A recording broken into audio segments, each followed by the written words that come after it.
கோழியுடைய ஈரல் கல்லீரல் மட்டும் ஃப்ரை பண்ணலாமா? அதை ஃப்ரை பண்ணுறதுக்கு முன்னாடி நல்லா கோழியோட ஈரல் கல்லீரலில் மஞ்சத்தூள் போட்டு நல்லா கழுவி எடுத்துக்கோங்க. அதுக்கப்புறம் குக்கரில் மஞ்சள் தூள், மிளகாய்த்தூள், உப்பு போட்டு 2 விசில் வச்சு எடுத்துக்கோங்க. வேறு எதுவுமே சேர்க்காதீங்க. ஹோட்டலில் செய்கிற மாதிரி நம்ம செய்ய போகிறோம். இப்போ வானலில் எண்ணெய் ஊற்றிட்டு கொஞ்சமாக பெருஞ்சீரகம் சேர்த்துக்கோங்க.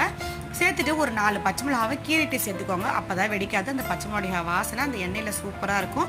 2 வெங்காயம் 2 தக்காளி போட்டு நல்லா வதக்கிக்கோங்க. ரொம்ப வதக்காதீங்க. அந்த வெங்காயம் கிரன்ச்சியாக கடிச்சு சாப்பிடும் போது ஈரலோட டேஸ்ட்டு சூப்பராக இருக்கும்.